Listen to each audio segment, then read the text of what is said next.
ولایت ہے. دنیاوی حکومت میں بھی یہی نظام چلے گا, کوئی اور نظام نہیں چلے گا. وہ کیسے چلے گا؟ اللہ سبحانہ و تعالیٰ کی ذات گرامی میں ولایت منحصر ہے, مگر اللہ سبحانہ و تعالیٰ تو نازل ہوا نہیں کہیں کی بادشاہت سنبھالنے کے لیے, کہیں کی بھی بادشاہت سنبھالنے کے لیے. اور اس نے اپنے نبیوں کو بھی جو بھیجا تو جابر بنا کے نہیں,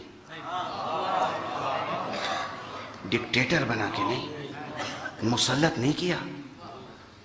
دیکھیں ابتدائی تقریر میں جو میں نے کہا تھا, خدا نے کوئی بھی بات کی تو اپنے علم کا حوالہ دیا, قدرت کا حوالہ نہیں دیا. وہ رب ہے نا, وہ چاہتا ہے انسانوں کی ایسی تربیت ہو کہ وہ نظام حق کو قبول کر کے اسے نافذ کریں. نظام حق کو قبول کر کے نافذ کریں, نہ یہ کہ ان پر نافذ کیا جائے. اس لیے نبی آئے, امام آئے, اور وہ تربیت ذہنوں کی کرتے رہے. نمرود خدائیت کا دعویٰ کرتا رہا, ابراہیم ذہن کی تربیت کرتے رہے. فرعون خدائی کا دعویٰ کرتا رہا, موسیٰ ذہن کی تربیت کرتے رہے. بادشاہ مصر خدائی کا دعویٰ کرتا رہا, یوسف ذہن کی تربیت کرتے رہے. یہ ذہنی تربیت کا سلسلہ مصطفیٰ تک پہنچا. سرکار رسالت مآب نے ذہنوں کی تربیت کی اور اس کے بعد مرکز ولایت کی طرف ہدایت فرمائی.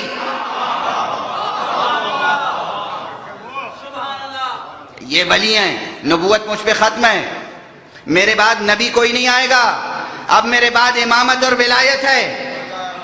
واضح ہے یہ ولایت انسانوں کو قبول کرنا ہے. ولی کو آ کر اپنی ولایت نافذ نہیں کرنی ہے, جیسے نبوت کو قبول کرنا ہے, نبوت نافذ نہیں کرنی ہے.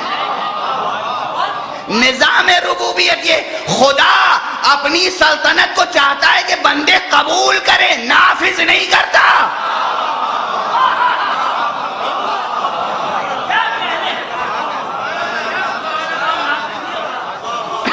خدا آج چاہے کہ سارے بندے اس کا سجدہ گزار ہو جائیں, تو ممکن ہے کہ کوئی سجدہ گزار نہ رہے؟ ممکن ہے؟ جس طرح آسمان سے قطرے ٹپکتے ہیں بارش کے, ہر شخص وقت پر سجدہ ریز ہو جائے گا. جیسے ایٹم میں الیکٹران گردش کر رہا ہے, ویسے ہر انسان 24 گھنٹے میں معین کام کرتا رہے گا. ادھر سورج غروب ہوا, سر جھک جائے گا سجدے کے لیے. سورج طلوع ہونے سے پہلے فجر نمودار ہوئی, سر جھک جائے گا سجدے میں. نماز پڑھے گا انسان, رمضان مبارک میں روزہ رکھے گا, ہر کام ہوتا رہے گا.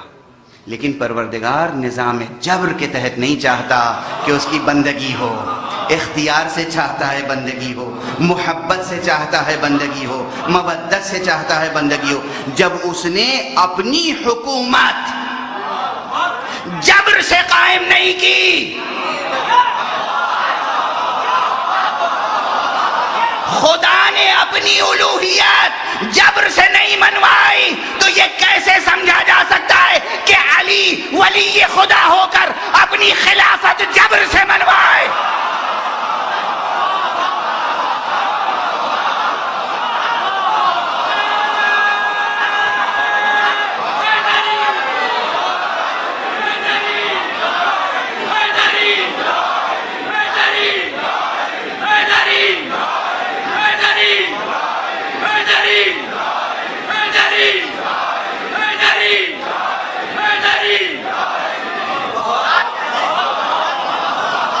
خدا برحق خدا ہے تو فرعون کو مار کیوں نہیں دیتا؟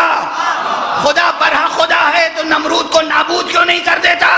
خدا برحق خدا ہے تو شداد کو فنا کیوں نہیں کر دیتا؟ خدا برحق اپنی خدائی دکھاتا کیوں نہیں؟ جب خدا کے ہاں یہ سوال نہیں ہے تو جانشین خدا کے ہاں سوال نہیں ہو سکتا کہ علی مستحق خلافت تھے تو تلوار کیوں نہیں اٹھائی؟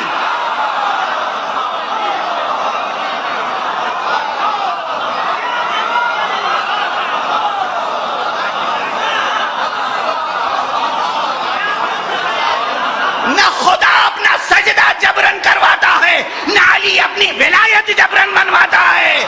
جس کو سعادت نصیب ہو وہ خدا کا سجدہ کرے، جسے سعادت نصیب ہو وہ علی کی بندگی کرے۔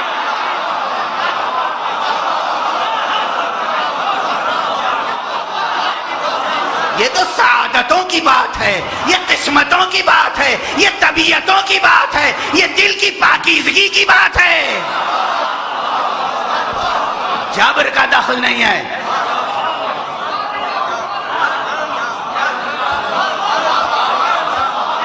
یہ نظام ولایت ہے، نظام ولایت جبرن نافذ نہیں کیا جاتا، ذہنوں کی تربیت کی جاتی ہے کہ وہ نظام ولایت کو قبول کریں۔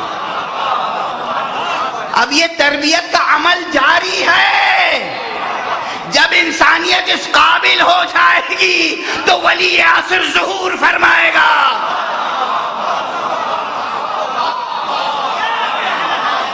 آئے گا ولی، آئے گا ولی، مگر ہمیں آپ کو اپنی طبیعتوں کو اس کی ولایت قبول کرنے کے لیے آمادہ کرنا ہے۔